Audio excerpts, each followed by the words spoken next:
6 ans. Donc, ça change un peu de ce matin. Ce matin, on était devant un syndrome métabolique qu'on prétend. Là, nous sommes devant un patient diabétique. Notre patient ne fait pas d'activité physique, il est pâtissier de profession. Alors, quand on dit qu'il s'agit d'un patient diabétique, pâtissier de profession, c'est pas fait pour arranger les choses. Mais bon, parfois, il faut savoir résister pour les meilleures choses de la vie, qui reste bien sûr la santé en première position. Tension artérielle en consultation à 135-84 mm de mercure. Ça vous parle? Ça vous dit quelque chose? 135-84 mm de mercure. Est-ce qu'on doit regarder de plus près? Oui, non. Glycémie à jeun 1,36, glyquée 6,9. C'est correct? D'accord. Cholestérol total de 30. LDL à 1,34 g par litre, triglycérides 3 grammes. Ça complique un peu les choses. Un HDL à 0,35. Et dans les antécédents, on a un terrain cardiométabolique, c'est-à-dire l'hypertension et du diabète. Notre patient, sur le plan du bilan biologique, on a un débit de filtration avec formule EPI-CKD à 78 ml par minute. Est-ce que c'est correct? Oui. Fond d'œil, absence de rétinopathie diabétique, ECG correct, échographie en cours, et toujours cette notion de stéatose hépatique. Alors, qu'est-ce qu'on peut dire de la stéatose hépatique? Est-ce que vous avez une idée aujourd'hui comment elle est définie en 2024? C'est-à-dire que, est-ce que le mot de stéatose hépatique reste d'actualité? Est-ce que vous vous rappelez à un moment donné, on parlait du NAFLD, donc non-alcoolic fatty liver disease, et de la NASH, non-alcoolique stéatose. Si vous vous rappelez, c'était hépatite. Hépatite, qui dit hépatite, dit inflammation. Donc on a de l'inflammation au niveau du parenchyme hépatique. Est-ce qu'aujourd'hui, pour autant, cette appellation a changé? Elle a changé. On parle donc de métabolique stéatose hépatique, donc le MESLD, metabolic steatose liver disease, et de la MASH. Donc MASH, c'est toujours stéatose métabolique non alcoolique, et ça devient une pathologie à part entière. Pourquoi? Parce que ce qu'on peut garder en tête, c'est que la stéatose hépatique aujourd'hui, il y a principalement 3 phénotypes. Il y a la stéatose hépatique qui est purement génétique, et vous allez voir que dans votre consultation, parfois vous avez des personnes qui sont longiligne, donc pas forcément d'excès pondéral ni d'obésité androïde, et pourtant ce sont des jeunes patients chez lesquels on retrouve une stéatose hépatique. Alors, ce profil est plutôt génétique. Et ce profil qui est purement génétique n'est pas corrélé aux événements cardiovasculaires. Donc, il n'y a pas un surrisque cardiovasculaire chez ce profil de patient. Par contre, vous avez le deuxième profil qui est la stéatose hépatique chez une personne qui est en excès pondéral, particulièrement en obésité androïde, et pour laquelle ce patient va appeler plutôt le MES, donc le Metabolic Steatose Liver Disease, plutôt que NAFLD ou NASH ou stéatose hépatique tout court. Parce que ce patient est en insulinorésistance, et l'insulinorésistance, on a bien compris, si on est au stade d'insulinorésistance, c'est-à-dire qu'il y a quelque chose qui s'est préparé en amont. Une alimentation trop riche, un excès d'acides gras, un taux de triglycérides élevé. Ces acides gras ou ces triglycérides vont incruster les différents tissus mous dans le foie et ils vont être responsables d'une réaction inflammatoire au niveau du foie et l'installation notamment de la cirrhose ou le carcinome hépatocellulaire et éventuellement plus de maladies cardiovasculaires parce que cette insulinorésistance fait le lit d'un état inflammatoire à bas grade.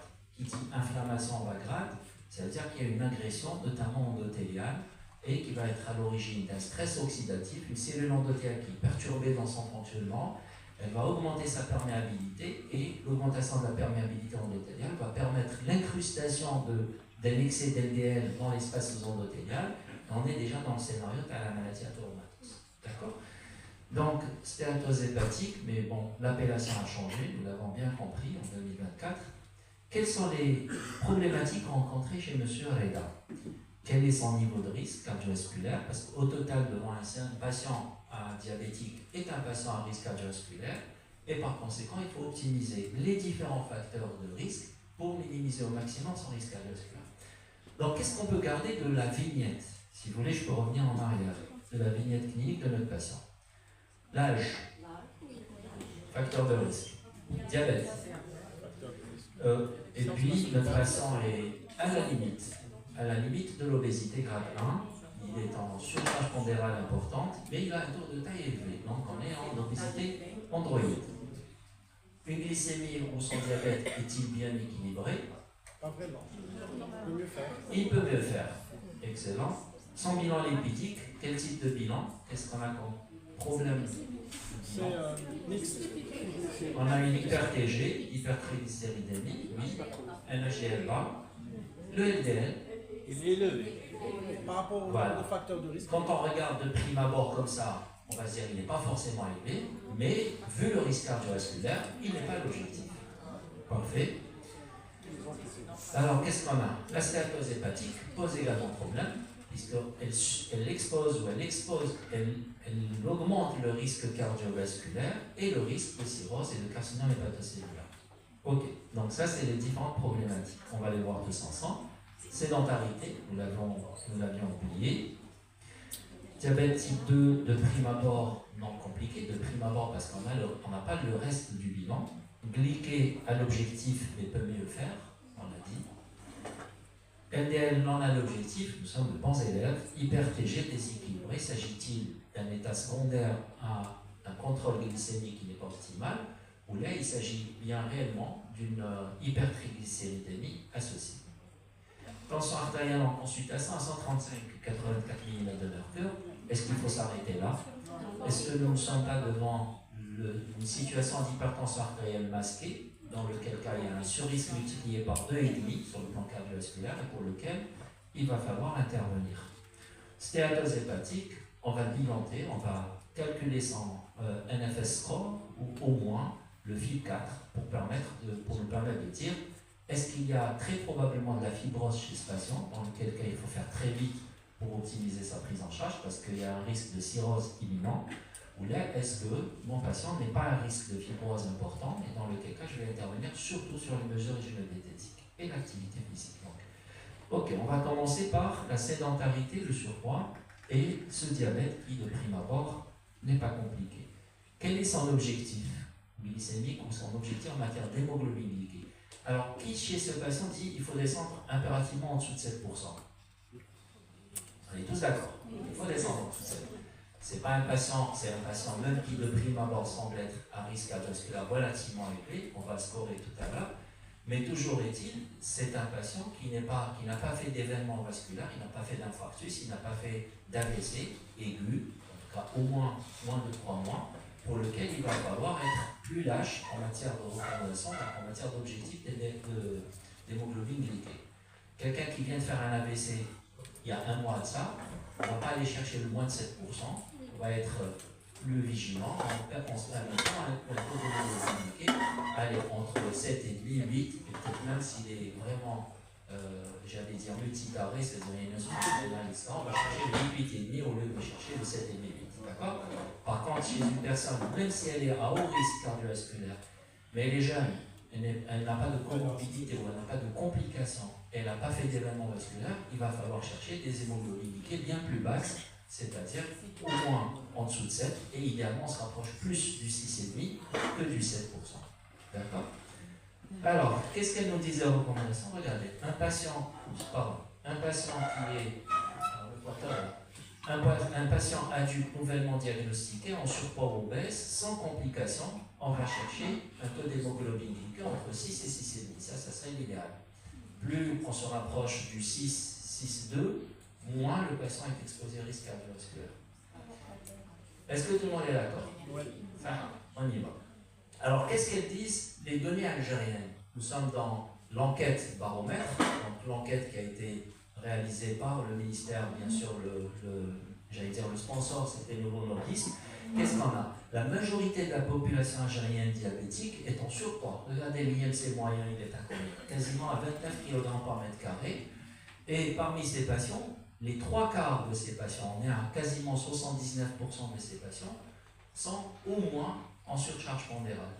Encore mieux, quand on regarde les patients obèses, c'est quasiment 37% de patients diabétiques algériens en obésité, c'est-à-dire qui ont un IMC au moins de 30 kg par mètre carré. C'est dire qu'il y a une véritable problématique. Nos diabétiques, donc les diabétiques algériens, en plus d'un problème métabolique, on a réellement un problème de poids. Et on sait pertinemment que dans la prise en charge d'un patient diabétique, le poids prend une priorité importante dans la mesure où aujourd'hui, quand on voit un patient diabétique, qu'est-ce qu'elle nous dit ces recommandations? Quand on a un patient qui est diabétique et qui est en surpoids, il y a une classe thérapeutique qui passe en premier. Et c'est pas compliqué, aider la classe thérapeutique, on la classe en fonction de sa puissance en matière de baisse du poids.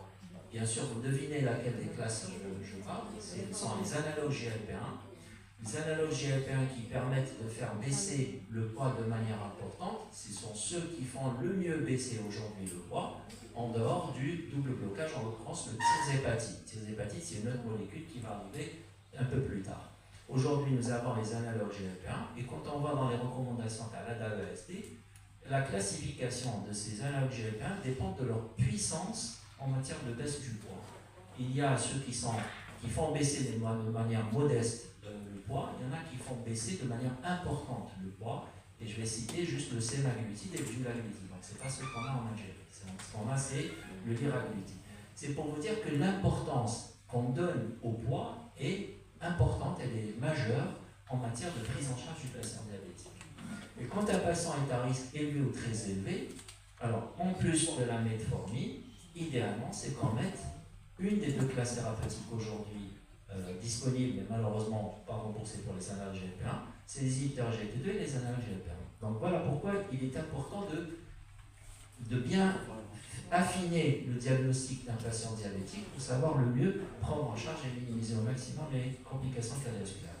Alors, quand on regarde de plus près toujours la population algérienne, 60% ou plus de 60% de la population algérienne a des facteurs de risque. Et parmi les facteurs de risque les plus fréquemment retrouvés, encore une fois dans la population algérienne, ça c'est une étude de la région MENA dans laquelle l'Algérie a participé au même titre que les 14 pays. Alors qu'est-ce qu'on a? La population de la région et la population algérienne, on a un problème qui concerne la dyslipidémie qui occupe le devant de la scène. Vous voyez ici pratiquement 69% des patients dans cette étude des facteurs de risque de la région MENA, Afrique du Nord, et donc l'Algérie en a fait partie, présentaient une dyslipidémie. Mais pas que, regardez ce qui arrive en deuxième position, c'est l'obésité androïde, l'obésité abdominale.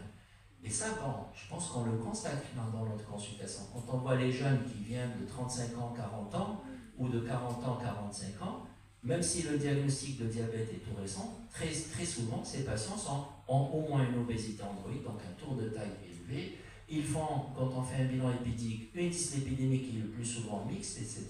Donc ça, c'est des constats réels que l'on voit en consultation de tous les jours. Alors, la première cause de mortalité dans la région, et encore une fois l'Algérie en a fait partie, ça reste la maladie cardiovasculaire. Donc vous voyez que ça nous pose problème. La maladie cardiovasculaire tue plus que le cancer en Algérie. Et puis, 62% de la population algérienne avait une dyslipidémie. Elle est due à quoi? C'est pas compliqué à ce qu'on met dans notre assiette, on le disait ce matin. Donc c'est cette transition alimentaire qui fait que la population algérienne est très souvent concernée par les maladies métaboliques, dans la dyslipidémie et le diabète en l'occurrence. Donc, chez notre patient, quand on voit notre patient de plus près, il est diabétique de type 2, il a un tour de taille à 108, il a un HDL bas, un taux de triglycérides élevé, c'est pas compliqué, on l'a vu ce matin, ça correspond exactement à la définition, au diagnostic de syndrome métabolique. Tout à fait.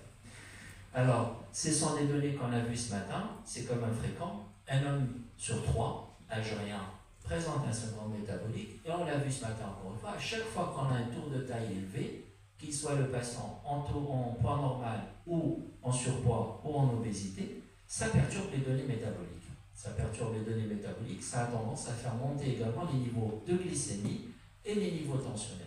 Donc, est-ce que ça, tout le monde en est conscient? Et il faut se dire que quand on prend un patient qui a un tour de taille élevé, on sait pertinemment qu'il y a quelque chose qui est en train de se préparer, il y a un profil métabolique qui est en train de se préparer, ce malade va vers la maladie diabétique, il va vers la dyslipidémie hétérogène, il va vers l'hypertension artérielle, et si nous n'intervenons pas précocement, ce malade indéniablement, inévitablement, il va évoluer vers la maladie métabolique et le surrisque cardiovasculaire.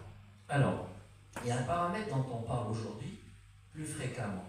Dans les maladies métaboliques, dans les maladies neurologiques, dans le cancer, dans la pathologie allergique, etc. Est-ce que vous devinez ce que c'est que ce produit?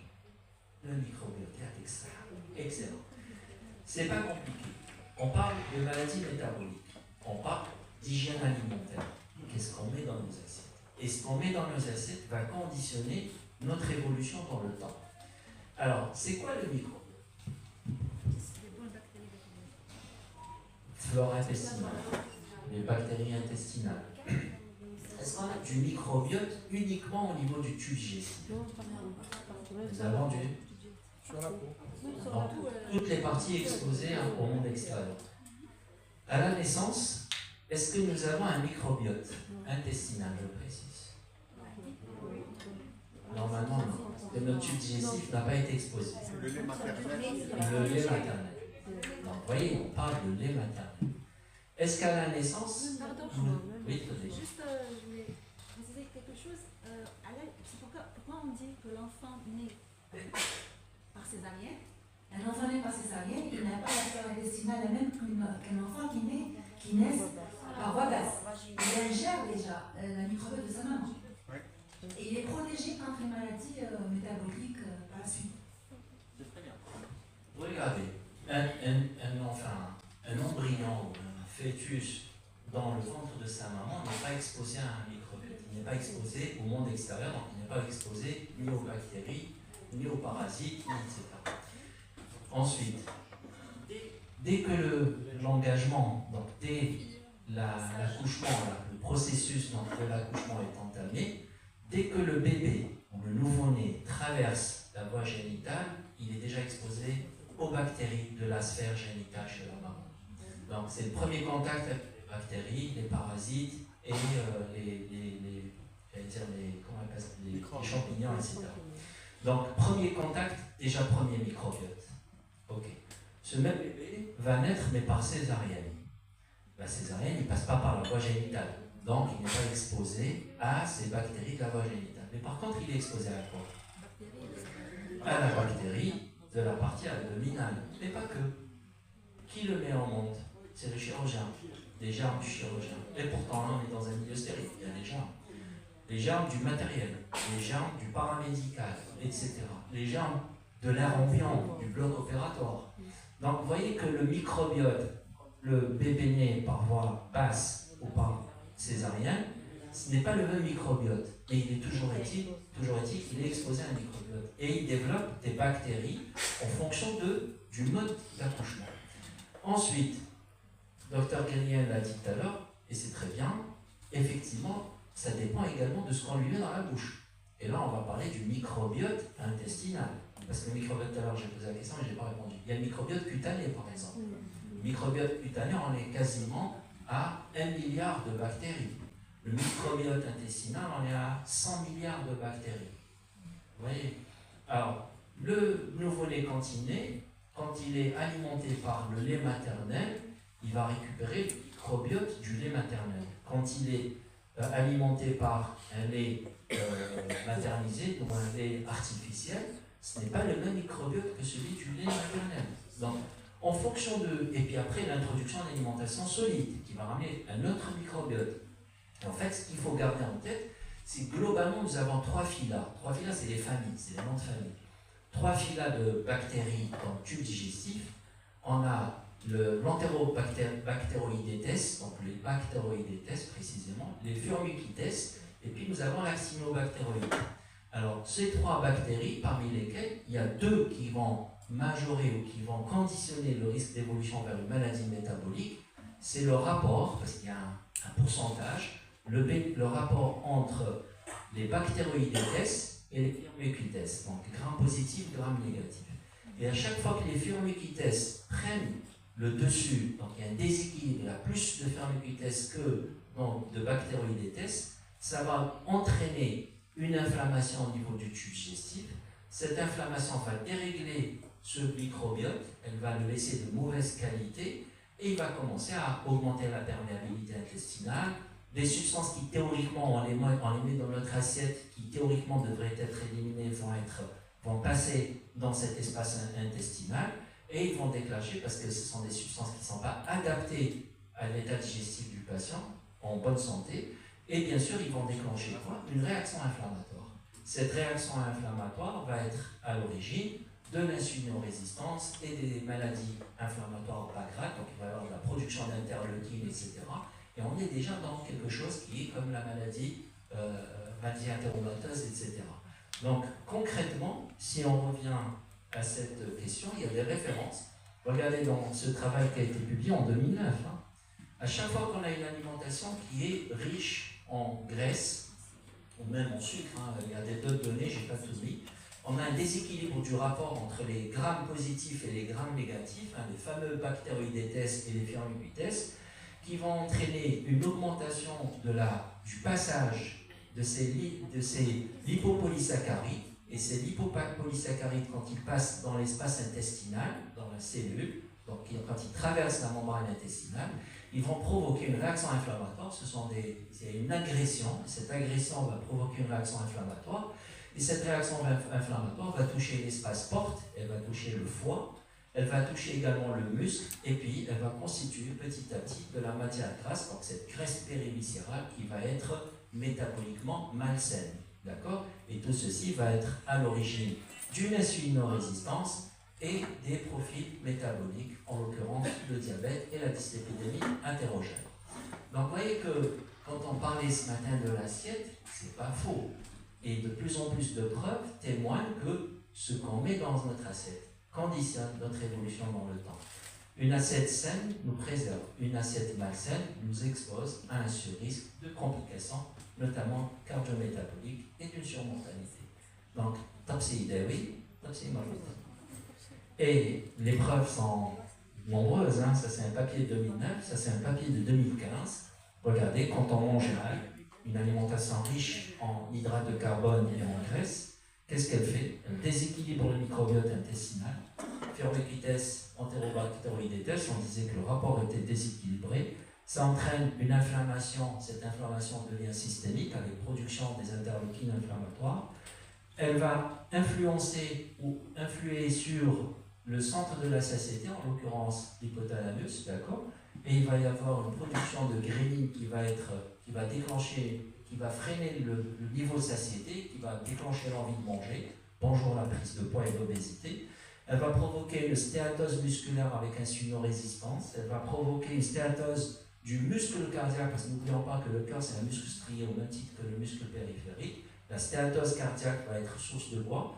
D'une apoptose précoce des cardiomyocytes. Et une apoptose précoce des cardiomyocytes va laisser à quoi? Elle va laisser place à d'abord l'inflammation, puis un tissu cicatriciel qui n'est rien d'autre que de la fibrose. Et une fibrose au niveau du muscle cardiaque, ce n'est pas une cellule musculaire, donc elle ne se contracte pas. Et qui dit fibrose dit perte de la contraction cardiaque, et on est déjà dans la préparation d'insuffisance cardiaque congestive. Une stéatose hépatique, et on a compris l'intérêt de faire une évaluation de cette stéatose hépatique, et en même titre, une agression endothéliale, un stress oxydatif qui va laisser place à une dysfonction endothéliale, porte ouverte à l'athérosclérose.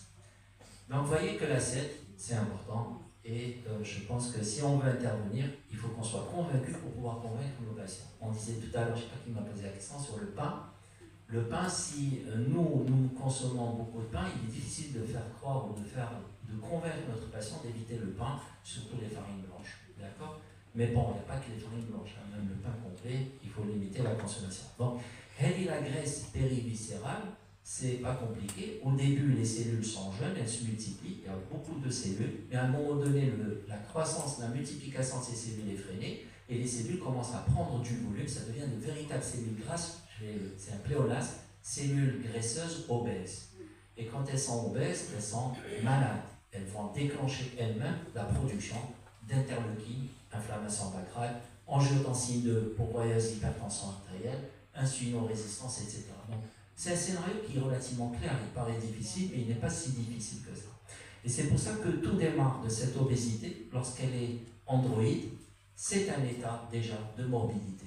Donc, obésité androïde, un tour de taille augmenté, nous sommes déjà dans la pathologie. Il ne faut pas attendre que les choses se compliquent. Pardon. Cette adiposité donc androïde, qui va être source d'un diabète, qui va être source d'une dysfonction endothéliale et d'une athérosclérose, et puis, je ne sais pas pourquoi il avance, et bien sûr d'une dyslipidémie hétérogène. Parce qu'une obésité androïde, elle est pourvoyeuse de quel profil lipidique? Comment est dans le syndrome métabolique? Comment est dans... C'est bizarre, il avance tout seul. Il y a une transition qui n'est pas prévue. Alors, comment est l'HDL cholestérol chez une personne qui a une obésité androïde? Base. Tout à fait. Triglycérides. Élevé. LDL cholestérol? Élevé. Alors, mon ordinateur, il a une numéro, parce qu'il y a quelque chose qui cloche.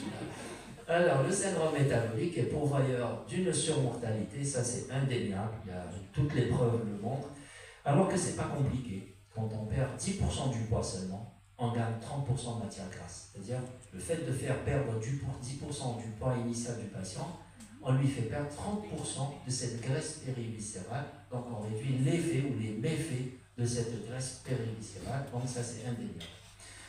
Très bien. Alors, quel type de dyslipidémie on peut définir le profil de notre patient selon la classification de Frédéric? Mixte. D'accord. Donc, type 1, type 2, type 3, type 4, type 5. 5, c'est l'hypertriglycéridémie majeure. Le type 1, c'est pareil, parce que c'est du chylomicron. Alors, d'accord. Comment vous le classez, ces patients?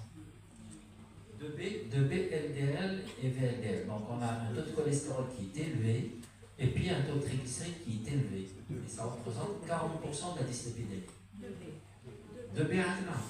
Il est comment son LDL? Il a 1,30. 1,36. 1,36. Je sais pas, moi, si de toute façon, je le classerais plutôt comme un type 4. On a un cholestérol qui est normal ou à peine élevé, mais on a par contre des triglycérides élevés, et ça représente quasiment 50% de nos patients. Est-ce que vous êtes d'accord? Et là où je veux attirer votre attention, c'est que chez ce patient qui, de prime abord, est classé 4, en tout cas c'est comme ça que je le classerai moi, regardez la composante en lipoprotéines, c'est laquelle? VLDL. VLDL, VLDL density lipoprotéine, elle est riche en quoi? Triglycérides. Elle est riche en triglycérides. Donc chez ce patient, si je fais un bilan lipidique, j'ai un cholestérol total Élevé. pas forcément très élevé ou à peine, un LDL cholestérol qui peut être normal. Par contre, j'ai une hyper-TG, et c'est étonnant, chez ce patient diabétique, il y a quelques années, je l'aurais mis sous fibrate. Aujourd'hui, je sais pertinemment que le VLDL, c'est des triglycérides sur le plan biologique, mais c'est du cholestérol hétérogène. Donc, l'attitude ne devrait pas être ce qu'on aurait pu faire il y a quelques années. Ok, donc, on va aller plus loin. L'hyper-TG, est-elle modérée ou est-elle sévère? Modéré. Elle est modérée. Que disent le NCEP3, les Américains? On a une hypertriglycéridémie qui est dite borderline entre 1,50 g et quasiment 2 g, 1,99 g. Elle est élevée à partir de 2 g jusqu'à quasiment 5 g. Elle est très élevée à partir de 5 g. Mais bon, ça c'était en 2010. Ok, on va plus loin. Les endocrinos, qu'est-ce qu'ils disent? Il y a une hyper-TG légère, entre 1,50 et 2 g. Ensuite, elle est modérée à partir de 2 g jusqu'à, regardez où? 10 g, 9 g 99, c'est énorme. Et là, il la classe comme modérée.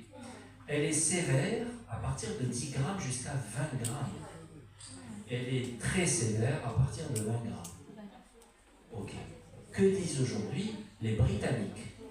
2022, que disent les Britanniques? On est dans l'hyperlipidémie légère à modérée en matière de LDL, quand on a un LDL entre 1,30 et 1,94 g par litre. Donc là, c'est une hypercholestérolémie LDL modérée jusqu'à 1,94. Au-delà de 1,94, on devine qu'elle devient sévère. L'hypertriglycéridémie, regardez, il la classe modérée jusqu'à 8,85 g par litre. Au-delà de 8,85 g par litre, c'est une hyper-TG sévère. Le HDL est modérément abaissé, moins de 0,35. Ok? Alors, la forme sévère, on a une hyper-LDL cholestérolémie supérieure à 1,94. On parlera d'hypercholestérolémie LDL sévère. L'hyper-TG sévère, c'est après ou à partir de 8,85 grammes par litre. Un HDL sévèrement abaissé en dessous de 0,25 grammes par litre. Donc voilà comment elle est classée. Et vous devinez maintenant pourquoi on parle du risque de pancréatite aiguë à partir d'un taux de 8,85 des triglycérides ou 10 millimoles. Ok. Alors, notre patient a des niveaux de pression en consultation à 135-84 mm de mercure. S'agit-il d'une HTA masquée et que faut-il faire? MAPA. MAPA. Celui qui a la chance de pouvoir faire une MAPA, il a fait. Ou alors une automesure. Ça. Est-ce qu'aujourd'hui, la prise de pression artérielle en consultation devient facultative? Oui. Vous savez qu'il y a certains centres, je vous parle de ça il y a quoi? Il y a 2-3 ans, hein, il y a certains centres de référence de pression artérielle ou d'hypertension artérielle qui ne recommandaient pas aux médecins de prendre la tension artérielle. Il fallait que ce soit fait dans une salle à côté, c'est l'infirmière qui passe, qui place le patient en condition, et c'est un appareil à oscillomètre, etc. Donc à un moment donné, le médecin ne prenait même pas la tension artérielle, en tout cas dans les centres d'hypertensiologie. Vous voyez. ESH 2023, recommandation de classe 1, niveau de preuve le plus élevé. Il faut qu'on continue à prendre la tension artérielle en consultation. Ok. Ensuite, quelle est la place de la MAPA et de l'automesure? Recommandation de classe 1, consensus d'experts. Ça nous permet d'affiner le diagnostic. Ça nous permet d'affiner le risque cardiovasculaire. Est-ce que l'automesure permet de donner une information supplémentaire? Oui. Si je prends la tension artérielle en consultation, que mon patient est à 134 ou 135-84, comme c'est le cas de ce Veretta, je vais me dire, il est dans les normes, c'est pas une hypertension artérielle. Je fais de l'automesure, je vais découvrir une hypertension artérielle et je parlerai à ce moment-là d'une hypertension artérielle masquée. En consultation, elle est dans les normes, ou presque. Dans la vraie vie, mon patient a des niveaux de pression anormalement élevés et forcément, il va être surexposé à un risque cardiovasculaire. Rappelez-vous, la HTA masquée multiplie par 2,5 le risque cardiovasculaire. Ensuite, la MAPA. Quelle est l'importance de la MAPA? Ça nous permet de faire le diagnostic d'une HTA masquée, d'un effet de blouse blanche, quoi d'autre? Apnée du sommeil. HTA nocturne, oui. Apnée du sommeil. Oui, HTA nocturne, donc ça nous oriente vers l'apnée du sommeil, et puis là, pression pulsée, bon, si c'est la vitesse dans le pouls, on peut faire rechercher la vitesse dans le pouls avec le tonomètre. Donc, par contre, pression pulsée, c'est clinique, c'est systolique moins diastolique. Mais quelle information la MAPA peut nous donner? Quelle information supplémentaire qui nous permet d'affiner le diagnostic et de prédiction de risque cardiovasculaire? Alors, d'hyper, non d'hyper, bon déjà il y a 4 scénarios. Le d'hyper, oui, alors le d'hyper, non d'hyper, on va parler des 4 scénarios, mais aussi, HTA nocturne, on l'a dit. Le suivi sous traitement, bon, oui, c'est ça, mais quelle information elle nous donne? Elle nous donne la variabilité tensionnelle. Vous voyez que très souvent, les champs de diabéto parlent de variabilité glycémique. La variabilité glycémique, vous prenez 2 patients diabétiques qui ont le même taux d'hémoglobine glycée. Par exemple, 7. Le patient A a 7% de glyquée, le patient B a 7% de glyquée. Celui qui a une forte variabilité glycémique, ça monte jusqu'à 1,80, ça descend à 0,70. Quand vous faites la moyenne, ça vous donne une glyquée à peu près à 7%. Mais la personne qui a ces oscillations en dents de scie de la glycémie vont agresser plus leurs cellules endothéliales, que ce soit dans les hyper, il y a une agression endothéliale, dans les hypos, il y a une agression endothéliale, ce qui fait que cette agression endothéliale qui se multiplie dans le temps, avec un même taux d'hémoglobine, va occasionner un stress oxydatif, dysfonction endothéliale, porte ouverte à l'athérosclérose. On peut faire le même constat avec l'hypertension artérielle. Quelqu'un qui a une forte variabilité tensionnelle, ça monte à 180, ça redescend pour la systolique à par exemple 110, vous faites la moyenne, ça vous donne une moyenne, donc 2 patients qui ont les mêmes niveaux de pression moins bien, celui qui a la variation tensionnelle en dents de scie va faire plus d'agression endothéliale, plus de complications cardiovasculaires que celui qui a des relations qui restent douces. Vous êtes en bord de plage, à l'âge de Bhar, vous avez une petite vague qui vous frôle les pieds, ça vous caresse à peine les pieds. Vous avez une grosse vague qui arrive, elle peut vous faire tomber. Donc c'est pas la même chose. L'endothélium, c'est pareil. Il a des niveaux de pression qui agressent, qui soient vers le haut ou vers le bas. Par contre, quand vous avez des petites ondulations, ça effleure à peine ou ça caresse à peine l'endothélium. Et ça a toute son importance parce que l'endothélium qui se sent agressé va être tombé malade, alors que celui qui n'est pas agressé va se maintenir dans le temps. D'accord? Donc, concrètement, la MAPA nous donne la variabilité tensionnelle, nous donne le dipping, non-dipping, ça nous donne également le niveau de pression artérielle, ça nous donne le pic tensionnel précoce. Est-ce que vous savez ce que c'est que le pic tensionnel précoce? La pression baisse, on est d'accord. Quand on dort, c'est le parasympathique qui prend le dessus sur le sympathique. C'est pour ça que les niveaux de pression baissent. Ils baissent d'au moins 10% par rapport à la pression moyenne d'IO quand on dort. Ensuite, au petit matin, vers 3 h du matin, on commence à bouger dans le sang, le globe commence à bouger, etc. Je pense que c'est la batterie qui lâche.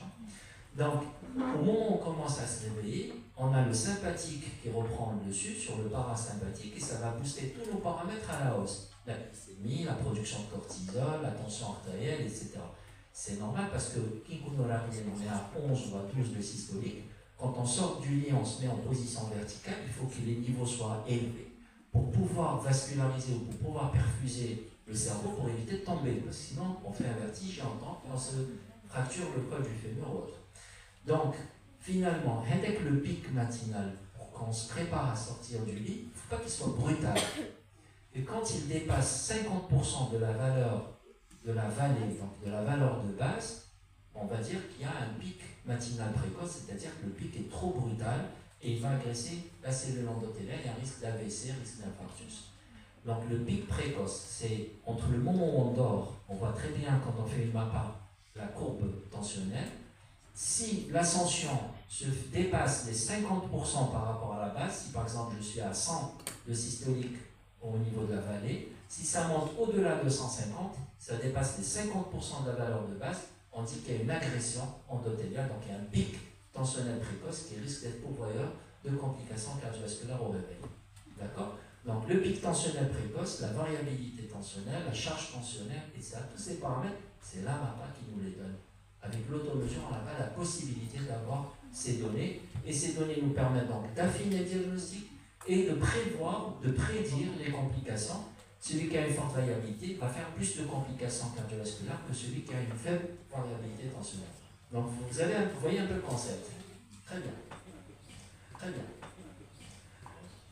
Donc on continue à prendre attention en consultation. Et quel est le moment? Par exemple, ce matin, on avait vu la patiente Nadia qui avait du 128 de systolique. Est-ce qu'à 128 de systolique, c'était intéressant de lui faire une MAPA ou de l'automesure? Pas forcément. Regardez ce que disent les recommandations. Quand on a un patient à 140, 90 et plus, oui, il faut faire l'automesure MAPA pour confirmer que ce n'est pas un effet blouse blanche. Par contre, à partir de 130, 85 mm de mercure, on est là, à partir de 130, 85 mm de mercure, en consultation, il faut faire au patient de l'automesure pour être sûr qu'il n'y a pas une HTA masquée. Donc, 130, 85, si vous avez un malade qui fait du 13, 8,5 en consultation, encouragez-le à le faire de l'automesure pour être sûr qu'on n'est pas devant une HTA masquée. 13, 8,5, mais si on reste sur les millimètres, c'est 130, 85 mm de verre. On est d'accord? Très bien. Ok. Donc, c'est les mêmes chiffres, même s'il est diabétique. Oui. Que ce soit diabétique. Oui. Après, l'objectif chez le patient diabétique, idéalement, c'est de descendre entre 120 et 130 pour la systolique, 70, 80. Mais pour le diagnostic, ça reste pareil.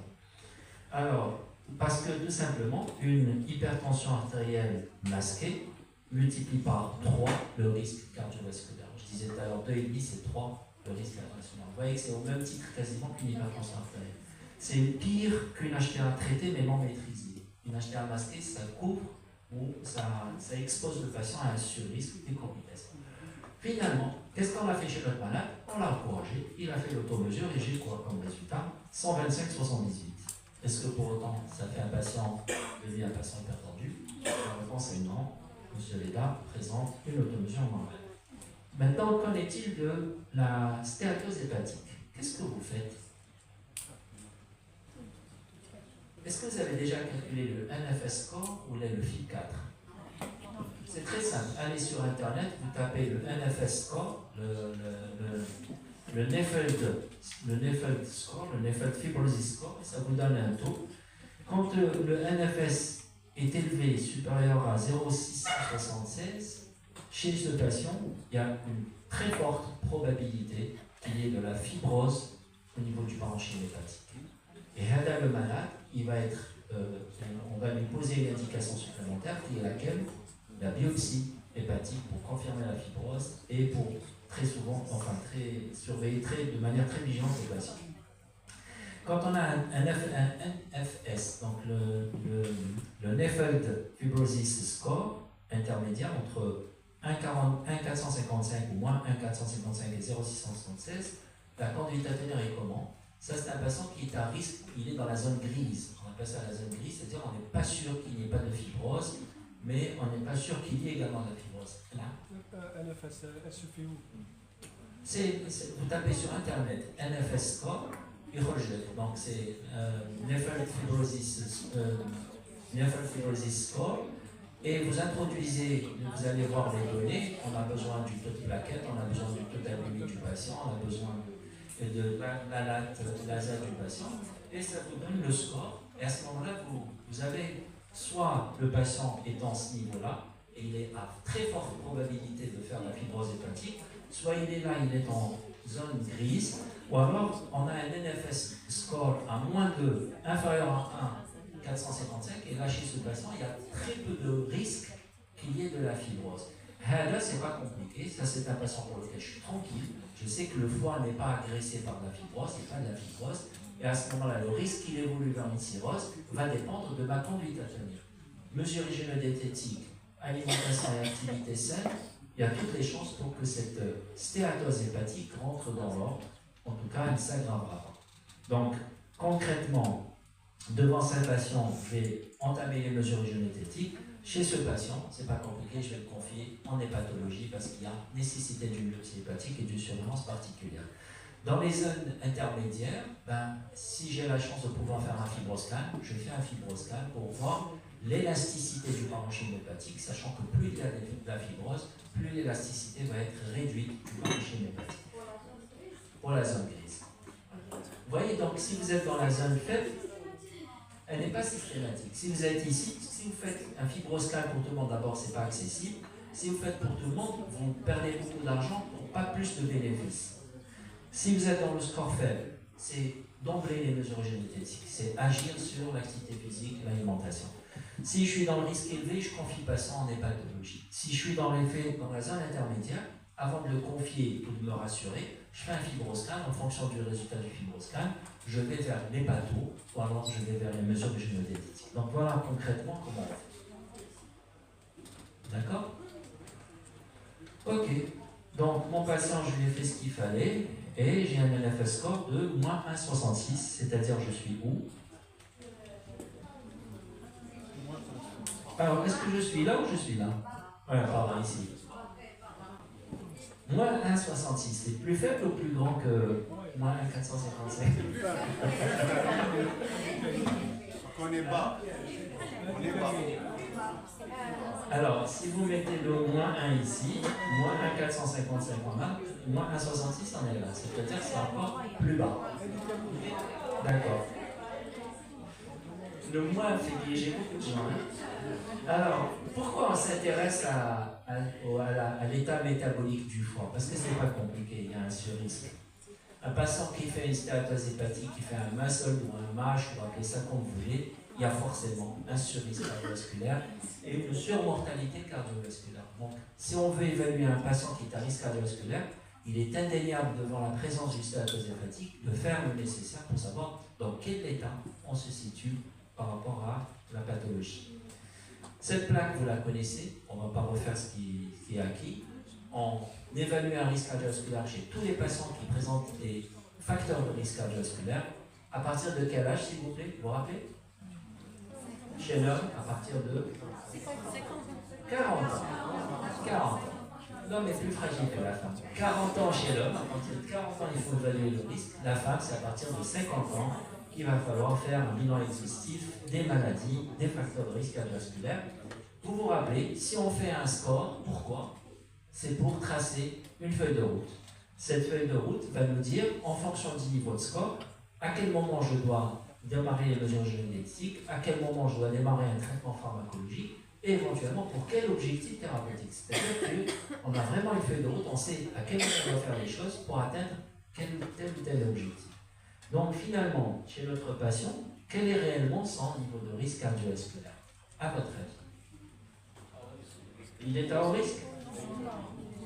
Alors qu'est-ce qu'on a? On a un surpoids avec obésité androïde, on a une sédentarité, on a un HDL bas, un triglycéride élevé, un LDL, pas forcément élevé, mais on est certain qu'il n'est pas l'objectif. Alors, à main levée, qui dit dans cette salle qu'il est à risque modéré? Qui dit qu'il est à risque élevé? Presque ex aequo. Alors, heureusement qu'il y a les scores. Ce matin, le professeur Terni on parlait en fait du score 2 diabetes. C'est un score donc, qui va nous donner un risque cardiovasculaire sur les 10 ans. Et c'est pas compliqué. Vous allez sur UPREVAT. Vous tapez, vous allez avoir plusieurs scores, plusieurs scores. Vous tapez sur le score 2 diabetes pour les patients diabétiques, le score 2 et 2 up pour les non diabétiques. Et à ce moment-là, vous avez la plateforme, vous introduisez juste les données de vos patients et vous avez un score final. Alors, n'oublions pas que l'Algérie est considérée comme étant un pays à très haut risque cardiovasculaire. Après, je suis tout à fait d'accord avec le professeur Ternis qui disait ce matin, c'est que qui fait mieux, fait moins. Par contre, qui fait moins ne peut pas faire mieux. Je m'explique. Si nous sommes considérés comme étant un pays à très haut risque cardiovasculaire, ça veut dire quoi? Je sais que mon patient a un gros risque de mourir d'une pathologie cardiovasculaire, je deviens plus vigilant. En étant plus vigilant, je traite mieux. Si on était dans le vert, ce qu'il a présenté ce matin, dans le faible risque cardiovasculaire, je me dis, bon, de toute façon, il est dans le risque faible. Je ne vais pas m'acharner à lui. Et donc, je deviens moins vigilant, moins agressif, et par conséquent, dans quelques années, il a bien dit ce matin, on va basculer du risque faible vers le risque élevé. Donc, c'est une mauvaise publicité pour l'Algérie, qu'on soit considéré comme étant un pays à très haut risque, mais c'est une bonne nouvelle pour nos patients, parce qu'on va devenir plus vigilant et on aura une meilleure prise en charge. Alors, regardez ce que j'ai fait. J'ai pris l'Algérie, donc pays à très haut risque, sexe masculin, j'introduis l'âge de mon patient, et puis l'âge du diagnostic du diabète. Parce que ça, c'est important. Un patient qui est diabétique depuis 5 ans, un patient qui est diabétique depuis 15 ans n'ont pas le même risque. Il y a indéniablement un impact endothélial, il y a forcément une maladie athéromateuse sous-jacente, même si elle ne s'est pas exprimée jusqu'à présent, mais je suis sûr qu'après 15 ans de diabète, j'ai des plaques athéromateuses, en tout cas j'ai au moins une surcharge athéromateuse. Donc je ne peux pas traiter le patient de la même façon. Mon patient n'est pas fumeur, il a de la chance. Tension artérielle à 135, j'introduis le cholestérol total, HDL. La glyquée, c'est important, un patient qui a un 14 de glyquée ne peut pas être au même risque qu'un patient qui est à 5 ou à 6 de glyquée. Et puis le débit de filtration est important. Et qu'est-ce que j'obtiens comme résultat? Un risque cardiovasculaire à 20,8%. Est-ce que c'est un patient à risque élevé ou très élevé? Élevé. À partir de 20% pour l'homme, nous sommes dans le risque. Effectivement. Alors, nous avons un risque très élevé chez notre patient, et par conséquent, qu'est-ce qu'elles disent dans la recommandation? On le garde en tête dès que j'ai un patient. Dès que j'ai un patient à risque cardiovasculaire, qu'il soit modéré, qu'il soit élevé, qu'il soit très élevé, mon premier objectif, c'est de faire baisser le LDL cholestérol. Parce que c'est celui-là, sans lui, il n'y a pas de fil. Il y a un acteur principal, il y a un fil. L'acteur principal du scénario de l'athérosclérose, c'est le LDL. C'est le premier que je vais cibler. Donc, recommandation 1, donc cibler cet LDL en mettant forcément une statine, vous l'aurez compris. Recommandation de classe 1, niveau de preuve le plus élevé. Même en présence d'une hypertriglycéridémie, c'est le LDL qui m'intéresse en première position. Ce n'est que lorsque le LDL est à l'objectif que je vais mettre finalement, je vais m'intéresser au taux de triglycérides résiduel. C'est une recommandation de classe 2B. Et pour atteindre finalement quel objectif? On a un malade qui est à très haut risque cardiovasculaire. Qu'est-ce qu'on va cibler comme LDL? Moins de 0,55 et de faire baisser de moins 50%, recommandation de classe 1, niveau de preuve le plus élevé. Oui, il est là, il devrait être plus haut. Alors, ensuite, et les taux de triglycérides?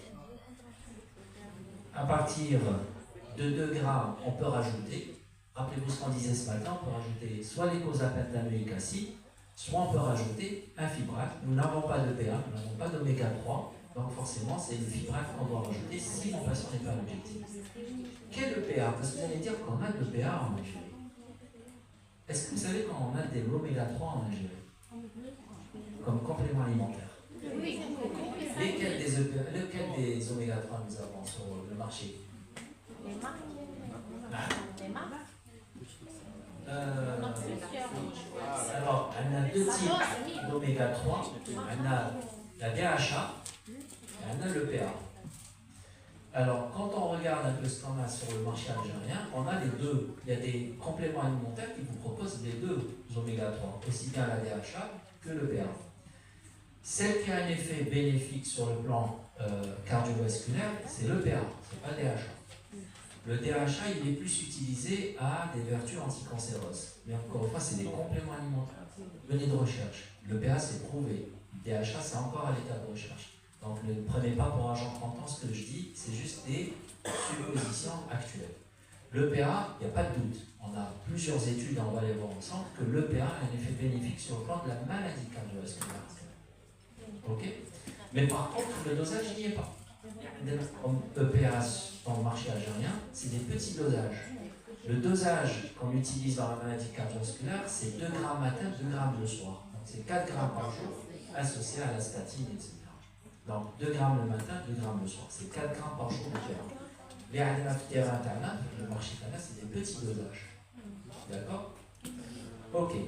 Sauf que ce n'est pas un médicament, c'est un complément alimentaire. Hein, donc il n'est pas remboursé. Ok, on y va. Alors, regardez dans ce travail qui a été publié dans l'American Journal du Collège cardiologique, donc des cardiologues américains, c'est une étude américaine. Regardez ce qu'on a. Le fait de faire baisser d'1 millimol, vous savez combien c'est 1 millimol en L-cholestérol? C'est 0,39 grammes par litre. On fait baisser de 0,39 grammes par litre. Qu'est-ce qu'on gagne sur le plan du risque cardiovasculaire? 20% de réduction. C'est énorme.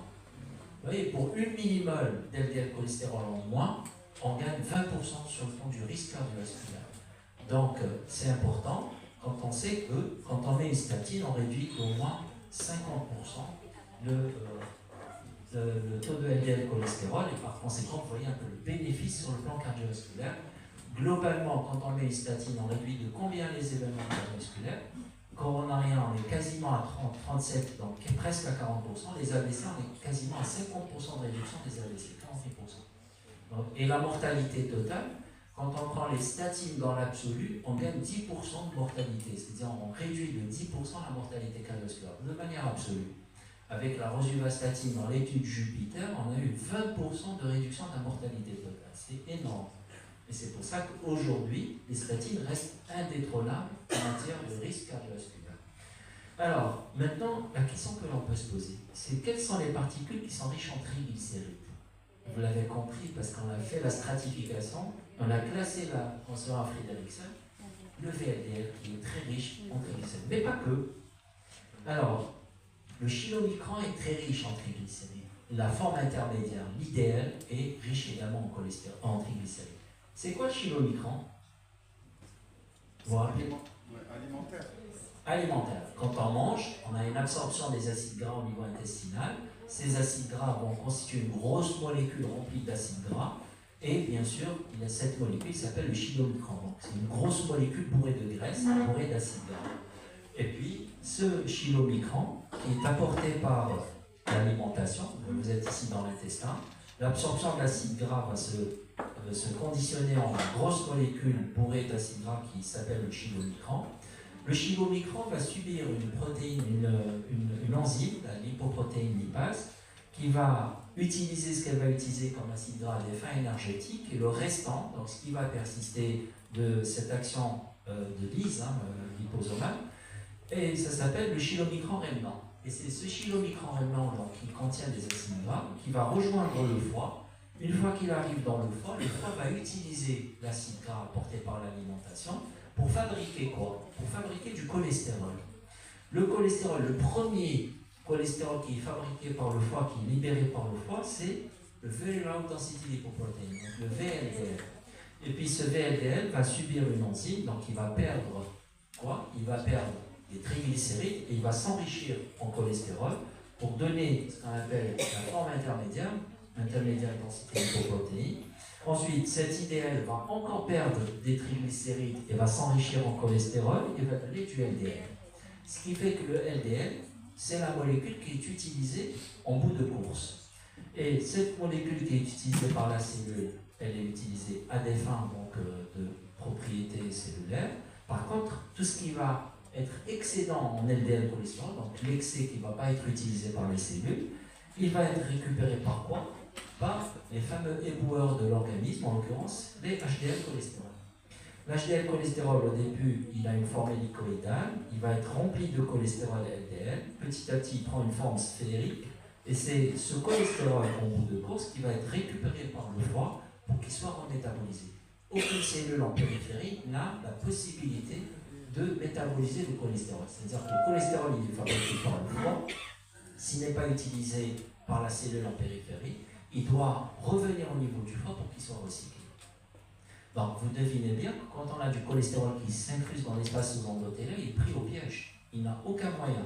L'espace sous-endothélial, il n'y a aucun moyen de dégrader ce cholestérol. C'est comme ça que la plaque, la chape lipidique de la plaque athéromateuse se constitue petit à petit.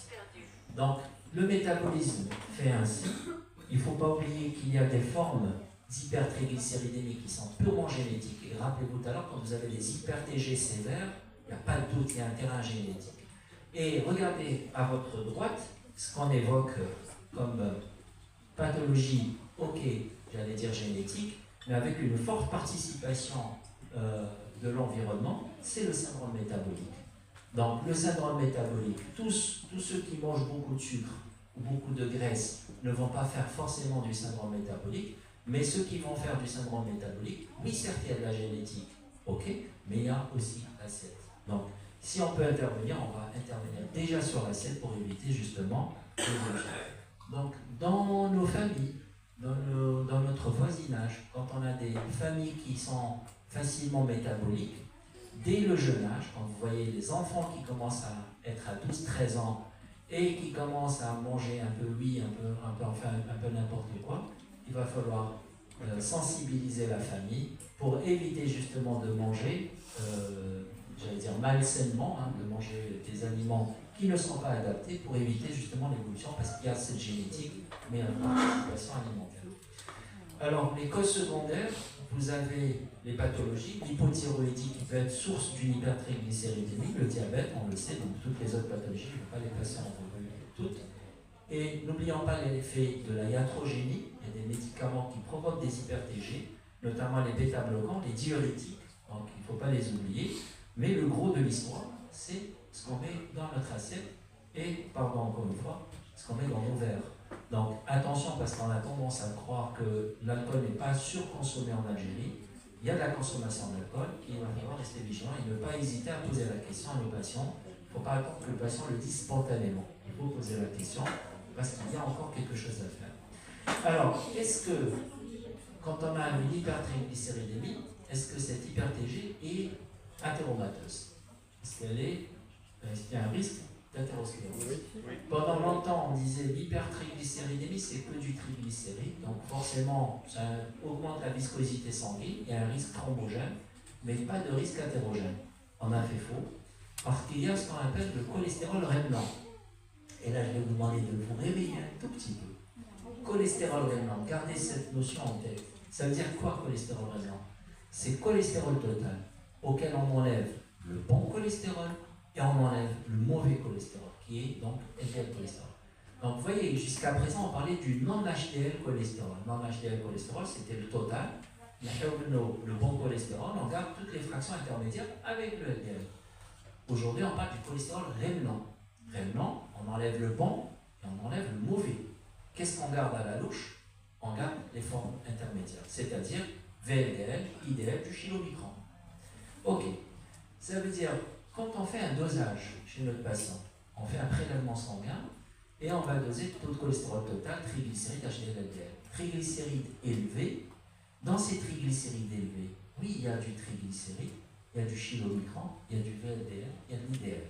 Donc, c'est-à-dire que dans ce taux de triglycérides élevé, il y a également des formes de cholestérol qui sont hétérogènes, en l'occurrence des VLDL. Alors, et quand on a les cholestérols rémanents, ces particules de cholestérol qui ne sont pas ni du LDL ni du HDL, ni du LDL ni du HDL, ces formes intermédiaires agissent exactement de la même manière comme le LDL cholestérol. C'est-à-dire qu'ils vont agresser l'endothélium, dysfonction endothéliale, augmentation de la perméabilité, incrustation sous-endothéliale, plaque d'athérome. D'accord? Donc, est-ce qu'ils sont hétérogènes? Oui, effectivement, ils sont hétérogènes. C'est pour ça que pendant longtemps, regardez, jusqu'aux années 95, on s'intéressait de plus en plus au LDL cholestérol, parce qu'en 1984, avec l'étude 4S, rappelez-vous, on avait la preuve que le cholestérol était corrélé à la maladie cardiovasculaire, particulièrement le LDL. Mais à un moment donné, on se disait, oui, même le HDL cholestérol, quand il est bas, il va occasionner plus d'événements cardiovasculaires. Et puis, la fin, j'allais dire, des années 2000, il y avait une étude qui avait utilisé le torcetrapib, si vous vous rappelez, c'était un produit de Pfizer, où on avait une amélioration du HDL cholestérol qui dépassait les 50%, jusqu'à 70% d'amélioration du HDL. Bizarrement, on disait quand le HDL était, quand on augmentait l'HDL, on s'attendait à ce qu'on réduise les événements cardiovasculaires. Dans cette étude de Pfizer, le HDL grimpait de manière significative, mais on avait plus de mortalité cardiovasculaire à la clé. Et on s'est dit, attendez, il y a quelque chose qui se passe. On s'attendait à réduire la mortalité, on a eu le contraire, une augmentation. Donc à ce moment-là, l'étude s'est arrêtée précocement et on a essayé d'oublier cette classe thérapeutique, bien qu'il y ait d'autres études qui sont en cours, mais ce n'est pas le même produit, c'est-à-dire que ce n'est pas le torcetrapib. Donc l'intérêt pour le HDL a baissé. Par contre, regardez, en plus du LDL, il y a un autre intérêt qui revient en vogue, c'est justement ce taux de triglycérides rémanents. Et les triglycérides rémanents, est-ce qu'ils sont corrélés aux événements cardiovasculaires? Ça, c'est une étude danoise, plus de 84 000 patients.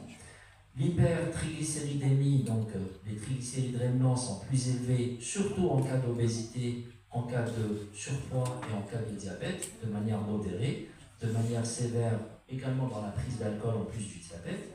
Et pour le cholestérol rémanent, au même titre, on a une augmentation de l'ordre de 21% en cas de surpoids, obésité et diabète.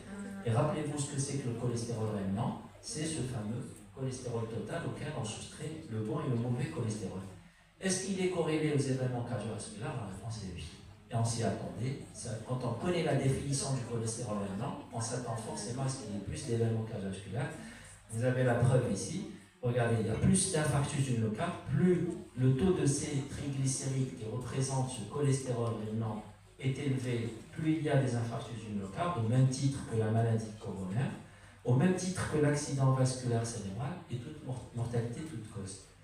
Gardons juste en tête que quand on fait le dosage des triglycérides chez nos patients, ça doit nous parler. Ça doit nous parler quant à ce cholestérol rémanent, c'est-à-dire ces fameuses molécules de VLDL que l'on ne peut pas doser, sauf quand on fait une électrophorèse des lipides. Dans ces triglycérides, il y a du cholestérol. Ce cholestérol est également hétérogène. Donc, oui, ma première cible quand je traite un patient à risque cardiovasculaire, c'est le LDL. Une fois que j'ai réglé le LDL, je vais m'occuper des formes intermédiaires qui sont également nocives, peut-être pas aussi nocives que le LDL, mais elles restent nocives puisqu'elles augmentent le risque cardiovasculaire. Est-ce que le concept est clair? Alors maintenant, on peut se poser la question. Comment je peux le repérer, ce cholestérol rémanent? Ça me pose problème, parce que moi je ne peux pas le doser. Je dose les triglycérides. Mais qui me dit que dans les triglycérides, ce n'est pas une hypertriglycéridémie familiale, dans lequel cas, je n'ai pas forcément du cholestérol rémanent. Sur le plan pratique, ça peut poser problème. Alors, il y a une façon indirecte de repérer ce cholestérol rémanent, c'est quand vous avez un taux de triglycérides élevé, et quand vous regardez le détail, vous avez du HDL bas, et le LDL, bon, il est ce qu'il est, il a l'objectif. Quand vous avez un HDL bas, un taux de triglycérides élevé, derrière ce profil, il y a du cholestérol rémanent. D'accord? Donc méfions-nous, quand on a un taux d'HDL bas et un taux de triglycérides élevé, il y a forcément du cholestérol rémanent et qui va agir exactement de la même manière. Donc il va s'incruster dans l'espace sous-endothélial. Dès qu'il y a une agression et une intrusion au niveau de l'espace sous-endothélial, il y a une réaction inflammatoire Rappelez-vous, les monocytes vont arriver par centaines, vont se transformer en macrophages, vont phagocyter ce cholestérol, prise au piège parce qu'elles n'ont aucun moyen de le dégrader, ça va constituer petit à petit la plaque athéromateuse et les éléments cardiovasculaires.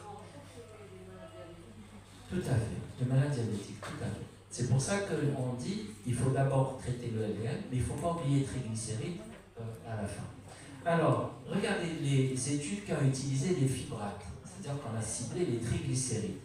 Ces études, que ce soit l'étude d'ACCORD, l'étude FIT, qui étaient les plus connues, c'était des études pour lesquelles on évaluait le risque cardiovasculaire. Regardez ici, donc c'est des études de cardiovasculaire avec des puissances, donc de nombre de patients importants, à plus de 5000. Pourtant, c'était des études négatives. Le critère primaire n'a pas été atteint. C'est-à-dire on a traité les patients par des fibrates et on n'a pas réduit de manière significative la mortalité cardiovasculaire.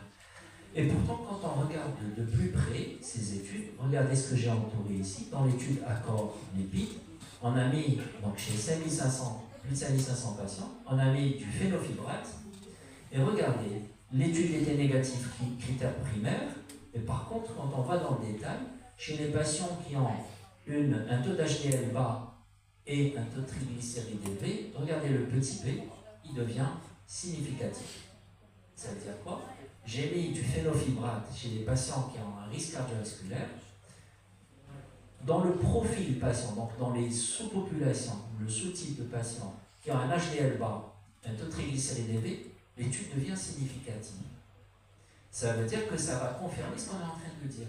Les malades qui ont un HDL bas, un taux de triglycérides élevé, le fait de corriger ce cholestérol blanc, ça nous donne une sécurité cardiovasculaire. Donc encore une fois, ce VLDL est hétérogène et on a des preuves qu'en luttant contre ce VLDL, on a un effet bénéfique sur le plan cardiovasculaire. Ok. Ensuite, une dernière donnée, celle-ci, donc elle a été présentée, elle est l'étude prominente qui a utilisé le pémafibrate, un dernier né des fibrates, a été malheureusement une étude négative sur le plan cardiovasculaire. Donc fibrate pour le risque cardiovasculaire dans l'absolu, ça ne marche pas. Quand on a un patient qui est à risque cardiovasculaire, je mets statine, indéniable. J'atteins mon objectif. Si malgré ça, je garde un triglycéride élevé, et surtout lorsque le HDL est bas, je peux rajouter un fibrate parce que j'ai quand même des preuves qui sont efficaces dans ce cas-là, mais en association thérapeutique, pas en substitution thérapeutique. Qu'est-ce qu'on va proposer pour notre patient? Il n'est pas à risque modéré, on a dit qu'il était à risque très élevé, donc indéniablement, il faut commencer le traitement rapidement, en plus des mesures génétiques. Et ne pas oublier que chez ce patient, il va falloir lutter contre un autre paramètre qui est le poids. On sait pertinemment que quand on fait perdre du poids de 0 à 5%, on améliore le profil glycémique de notre patient, on améliore les profils tensionnels. Une réduction de 5 à 10% va permettre de prévenir le diabète chez un patient qui est en prédiabète. Ça permet d'améliorer le profil lipidique toujours. De 10 à 15%, on a d'autres effets encore davantage, notamment sur la NASH et les événements cardiovasculaires. Et quand on fait perdre plus de 15% à nos patients, ça nous permet même d'avoir ce qu'on appelle des rémissions de diabète. Et ça, c'est des constats que l'on a aujourd'hui avec les analogues GLP-1. On peut faire perdre, ou le tirzépatide notamment. Vous savez que le tirzépatide nous permet de faire perdre du poids de manière notoire chez nos patients en excès pondéral, notamment des diabétiques, à tel point que le tirzépatide aujourd'hui, ou le double blocage, permet de concurrencer la chirurgie bariatrique.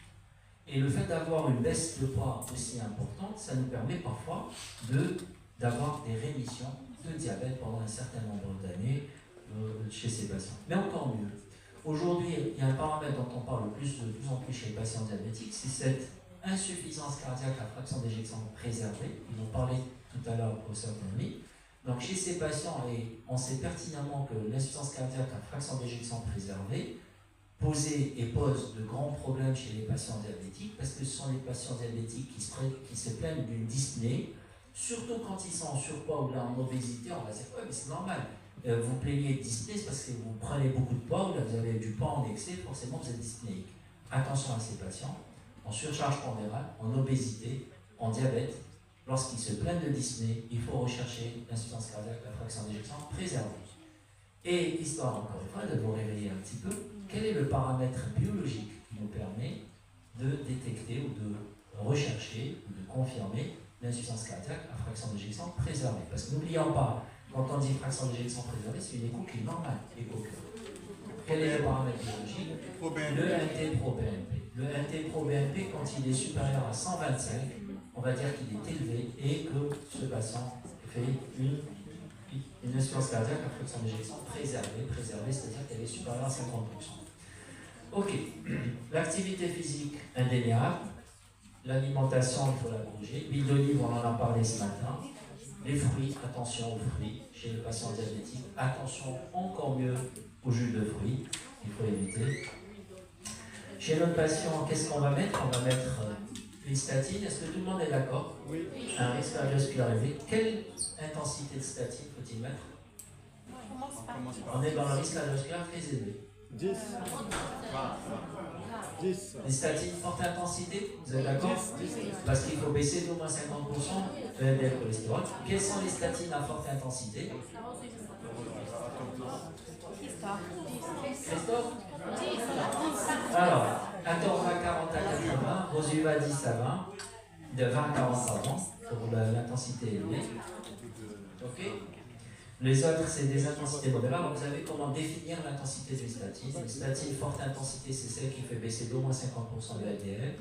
Les statines modérées sont entre 30 et 49. Moins de 30, on est dans la statine faible intensité. Juste une petite information. Nous avons fait partie d'une étude internationale qui est l'étude Cepheus. Dans l'étude Cepheus, qui a été d'ailleurs le promoteur, c'était AstraZeneca. Au lancement de Crestor, au tout début de l'histoire de Crestor.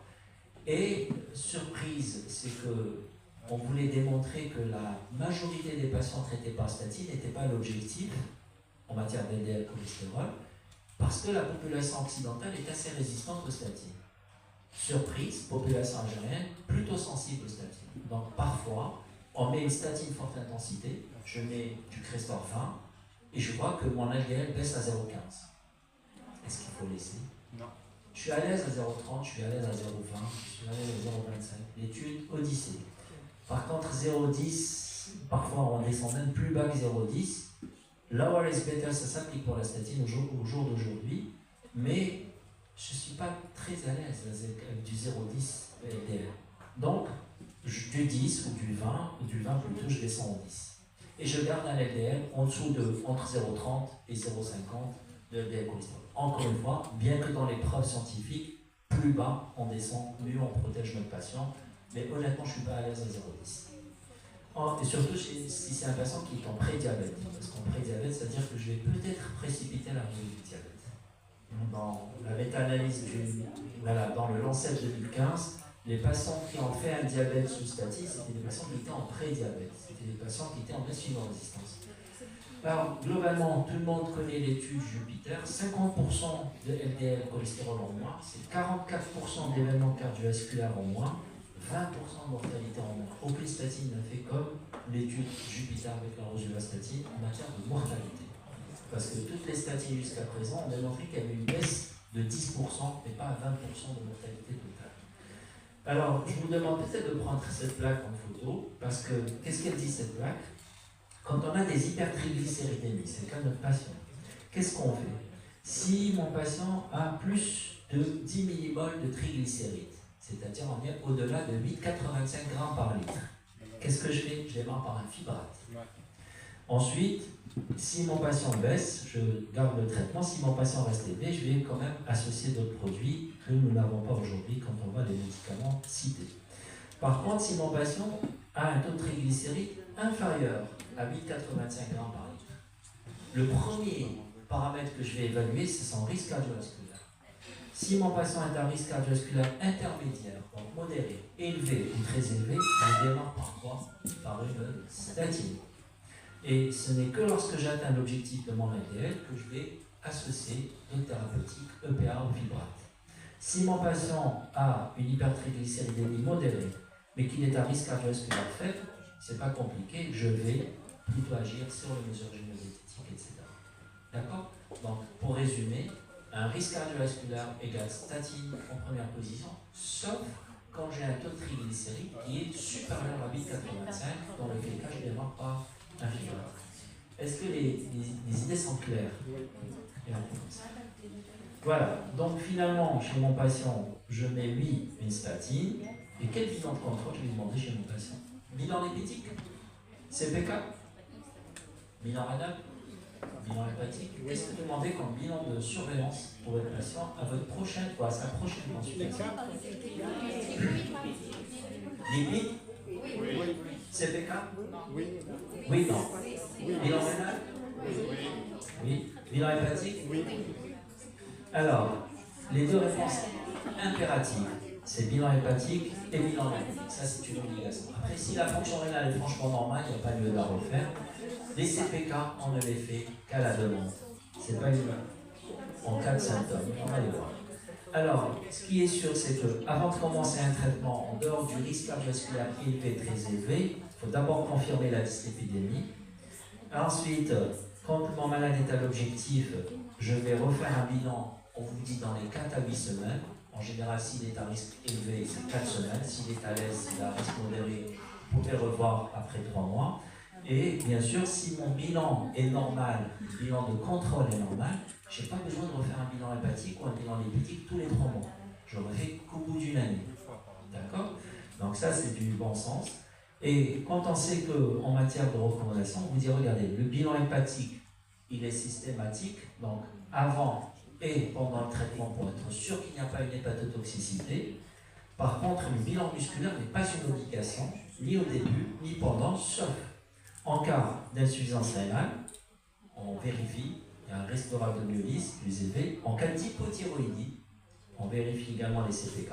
En cas d'antécédents personnels ou familiaux de maladies musculaires génétiques, en cas de myopathie dans la famille, antécédents personnels d'effets indésirables musculaires, quelqu'un qui a déjà pris un fibrate ou une statine, qui a fait des myalgies ou qui a fait des CPK élevés, en cas d'abus d'alcool, attention aux statines et l'alcool, et ensuite, en cas de symptômes musculaires inexpliqués. Vous avez un patient, vous avez mis sous statine, il vient vous dire « je suis fatigué ». Vous poussez le diagnostic, vous poussez l'interrogatoire, il vous dit « oui, j'ai un peu mal partout, j'ai mal au cuisse, chez ce patient, bilan musculaire s'impose ». D'accord? Voilà, juste 2 mots. Il y a des thérapeutiques à venir. Les statines, on les connaît, ça fait baisser de manière intéressante le taux d'LDL cholestérol, ça fait baisser les triglycérides de manière modeste, mais il y a aussi les fibrates qui font baisser de manière notoire les triglycérides, de manière modeste le cholestérol. Le PA, l'eicosapentaméique acide, première AMM approuvée en 2013, ça fait 11 ans. Oui, aux États-Unis, par la FDA, c'était dans les hypertriglycéridémies majeures. Donc c'était un médicament destiné aux hypertriglycéridémies. Au départ majeur, ce qu'ils considéraient en 2013 comme majeur, c'était 5 grammes et plus. Mais même, ils ont une indication hyper-TG modérée, à partir de l'année. Aujourd'hui, on sait que l'EPA, en plus de son effet sur les triglycérides, il a un effet bénéfique sur la maladie cardiovasculaire, et on va voir son positionnement aujourd'hui. Sinon, il y a d'autres molécules qui sont certaines déjà commercialisées. Bon, les éthymides, on le connaît. L'acide nicotinique, on l'a oublié parce qu'il a beaucoup d'effets secondaires digestifs, donc ça tombe à l'eau. Par contre, il y a l'acide bempédoïque. L'acide bempédoïque, c'est une molécule qui a été développée, commercialisée dans très peu de pays. Le médicament, il agit en amont des statines. Dans la chaîne de fabrication du cholestérol dans la cellule intrahépatique, le bempédoïque acide agit en amont, donc avant la chirurgie coenzymaire réductase, et ça permet de réduire la production hépatique du cholestérol. Mais est-ce qu'il fait aussi bien que les statines? La réponse est non. Si bien qu'aujourd'hui, il est indiqué en association pour renforcer un peu l'effet des statines, ou alors, quand on a une contre-indication, une allergie aux statines, on peut proposer un meshkhalama, c'est-à-dire ça réduit un peu, mais c'est toujours ça chez des patients pour lesquels on n'a pas d'autre solution thérapeutique. Alors, les PCSK9, on les connaît. Il y a également d'autres molécules qui vont arriver. On va les trouver ici. Voilà. Les inhibiteurs d'angiopoïétine LIKE-3, des molécules qui sont en développement. Ils n'existent pas dans aucun pays du monde. Et vous voyez que, par exemple, on a des anticorps monoclonaux. Les inhibiteurs de l'ApoC3, également en cours de développement. Les anti-LUPA. Et là, j'attire votre attention. L'hypoprotéine petit a. Vous vous rappelez ce matin, qui est au moins une fois dosé dans le sang chez nos patients dyslipidémiques, parce que ceci est codé génétiquement, l'alimentation n'a aucune influence sur la lipoprotéine petit a. Et là, nous avons des médicaments qui permettent de réduire la lipoprotéine A. Regardez parmi les médicaments qui réduisent la lipoprotéine A. Est-ce qu'on a la statine? Est-ce qu'on a PCSK9? Est-ce qu'on a les éthylides, les étrolles? La réponse est non. Ça veut dire que les statines n'ont pas d'effet sur la lipoprotéine A. Donc, si on a une lipoprotéine A, on est un peu bloqué. Chez un de nos patients, lorsqu'elle était bien, on est un peu bloqué parce que la statine n'a pas d'effet ou elle a un effet quasiment négligeable. PCSK9, pas d'effet sur la lipoprotéine A. Donc, en fait, c'est l'olpasiran et le pélacarsen, en fait, c'est ce qu'on appelle les ARN interférents. L'ARN interférent, elles agissent au niveau du noyau de la cellule hépatique et qui vont aller freiner la production notamment de la lipoprotéine petit a. Donc, ce sont des médicaments qui commencent à exister notamment aux États-Unis, qui ne sont pas encore arrivés en Europe et qui ne sont pas encore forcément ingérés, mais je pense qu'il y a des médicaments qu'on aura peut-être à utiliser dans le temps, en tout cas je l'espère. Je termine. Position de l'AHA, à l'American Heart Association, en 2022 pendant le congrès, c'était de dire qu'il y a toujours un risque résiduel. C'est-à-dire qu'on a beau optimiser le traitement de notre patient, on ne résout pas définitivement et totalement le risque de nos patients, c'est ce qu'on appelle le risque résiduel. Il existe quand le LDL, malgré toutes les thérapeutiques, reste supérieur à 1 g par litre. En cas de CRP ultrasensible supérieur à 2 g, et la CRP ultrasensible est le témoin d'une inflammation bas grade. Quand on a un risque thrombogène, notamment chez les malades en infra qui ont fait des événements thrombotiques, triglycérides à partir de 1 g, vous voyez qu'on descend très bas, triglycérides à partir de 1 g, c'est déjà un risque résiduel. Et encore une fois, cette lipoprotéine petit a, à partir de 50 mg par décilitre, constitue un risque résiduel. Qu'est-ce qu'on fait quand on a une de ces 5 situations? Deuxième étape, en plus de la statine, les éthymides, pour le LDL, on nous propose de rajouter PCSK9 inhibiteur. Malheureusement, nous ne l'avons pas aujourd'hui. Si on essaye d'acheter au square d'Alger, en changeant le taux parallèle de risque, ça coûte 120 millions par mois de traitement. Il y a acheté 1 million de chats. Alors, colchicine, quand on a une CRP ultrasensible qui reste élevée, on peut rajouter de la colchicine. Donc, vous voyez, la colchicine revient, en tout cas, elle est placée dans les recommandations de cardiologie aujourd'hui, quand on a un état inflammatoire pas grave. Marqueur thrombotique NASH, en tout cas pour l'instant. Triglycérides à partir de 1 g, on nous propose de rajouter du fibrate. Regardez, 1 g, c'est même pas 2 g, 1 g. Mais là, on est chez les malades à haut risque, à très haut risque cardiovasculaire. Ici, pour la lipoprotéine, c'est l'antisense oligonucléotide, les ASO, qui sont en cours de développement, nous ne les avons pas, même pas en Europe. L'ARN interférent, donc ce sont 2 médicaments qui vont arriver, qui vont compléter l'arsenal thérapeutique de la dyslipidémie en matière de lipoprotéine. Et puis, je finis en disant que ce fameux EPA dans l'étude Ridiocyte, donc écosapentamélique acide, en plus de ses effets bénéfiques sur les triglycérides, a un effet anti-inflammatoire, c'est intéressant, EPA, on parle d'oméga 3, là. Effet anti-inflammatoire, effet antithrombotique et effet sur les fibrates, donc l'effet résiduel sur les fibrates. C'est pour ça que l'EPA, quand on revoit les recommandations de 2019, c'était une recommandation après les fibrates. Aujourd'hui, 2021, c'est l'EPA qui a pris dessus sur les fibrates. Les fibrates se sont reculés par rapport à l'EPA qui passe en meilleure position par rapport aux fibrates. Voilà ce que j'avais à vous dire. Je vous remercie de votre attention.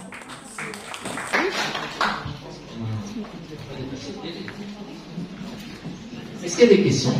Il y a trop de statuts terrassés. Oui.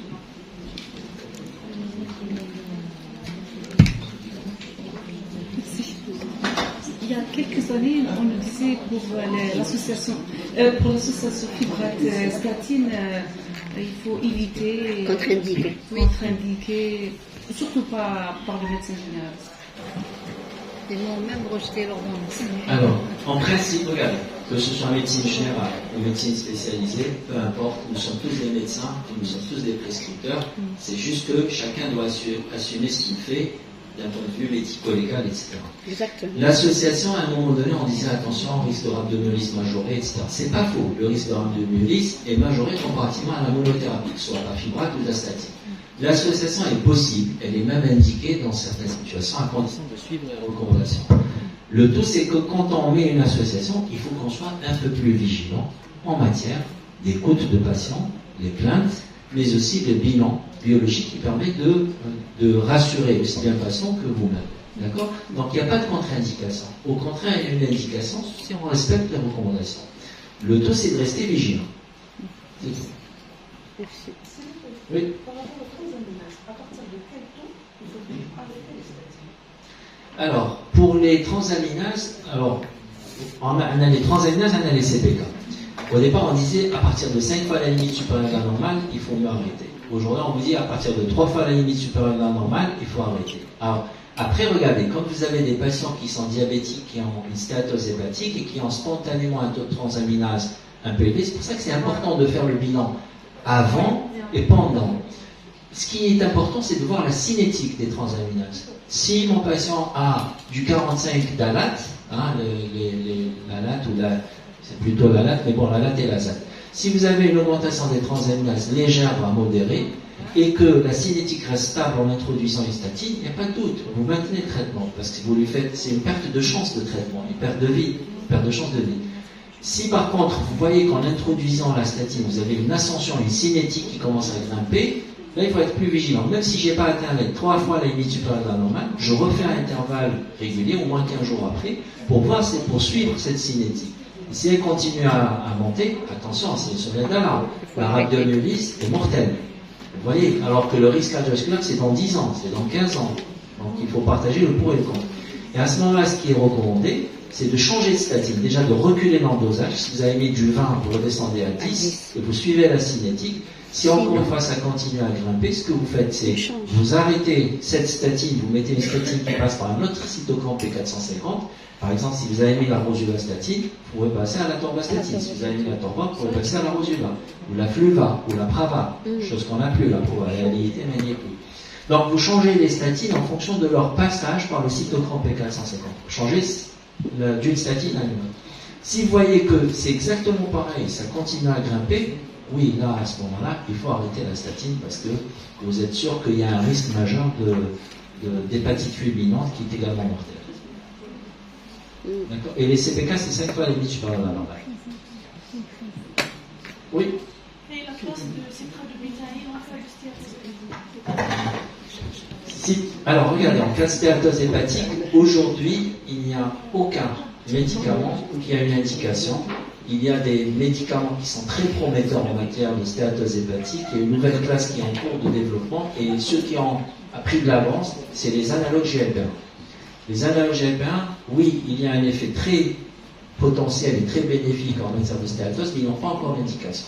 Donc aujourd'hui, McElways indique le citrate de bétaïne, aucune preuve que ça marche.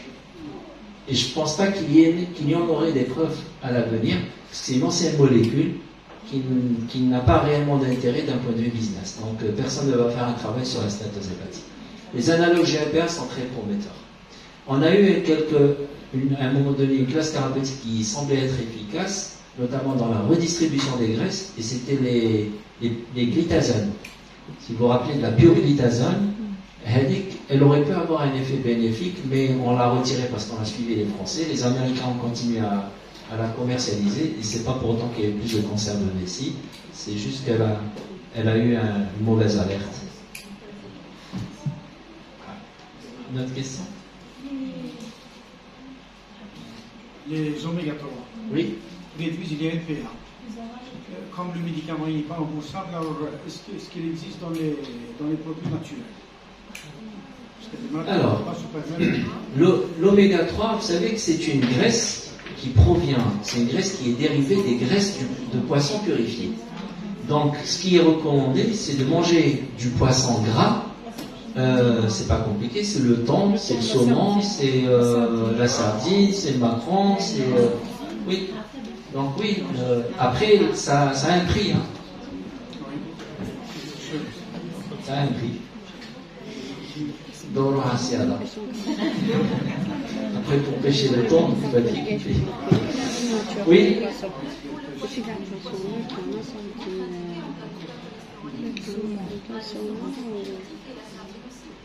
Alors. Dans le capello, il y a d'autres poissons qui en mangent. Mais semi-gras, Ouais. Qui sont préconisés. Les graisses de poisson, en fait, même pour la sardine, c'est pas tout à fait contre-indiqué. Par contre, c'est la cuisson qui pose problème. Quand vous mettez une sardine grillée et une sardine frite, c'est pas pareil. En fait, c'est la friture qui pose problème. Donc, le mode de cuisson est important. Oui. Après, le tout, c'est de rester dans la modération. Mais attention au mode de cuisson. Oui. Pardon, même pour la graisse animale, ils sont revenus sur on parle beaucoup plus des huiles de friture concernant oui, mais les viandes grasses, il faut conseiller la viande maigre parce que l'agneau est quand même gras. Même si vous faites ce que vous faites comme cuisson, ça reste de la viande grasse. Et donc, il vaut mieux, encore une fois, utiliser, si c'est de la viande rouge, c'est du veau ou du bœuf, mais éviter l'agneau. Ça reste une viande qui est grasse. Oui. Une fois que les guérisons sont stabilisées, beaucoup de malades nous proposent des fenêtres thérapeutiques. Quel est votre avis? Alors, la fenêtre thérapeutique, vous savez, quand vous prenez un patient hypertendu, vous le mettez sous traitement antihypertensif, vous atteignez votre objectif en matière tensionnelle, vous arrêtez le traitement, ça a un effet rebond. C'est exactement pareil pour le cholestérol. On atteint l'objectif grâce au traitement parce que ce cholestérol qu'on décide de traiter par statine, c'est un cholestérol qui provient majoritairement de quoi? De la production hépatique. Donc vous arrêtez un médicament qui freine la production hépatique, ça va redémarrer. Donc la fenêtre thérapeutique, la réponse est non. L'objectif, c'est de traiter, d'arriver à l'objectif et de maintenir l'objectif le plus longtemps possible. Vous savez, aujourd'hui, on va finir sur ça, on parle du time in range dans le diabète. On parle du time in range, donc c'est le temps passé dans la cible entre 0,70 et 1,80. Plus le patient va passer un laps de temps important dans cette rangée ou dans cette tranche de glycémie, plus il va être protégé contre l'agression de la fonction d'étel. Dans la tension artérielle, aujourd'hui, on parle d'une terminologie, je ne sais pas si vous en avez entendu parler, le TTR. Le TTR, c'est le temps, je perds le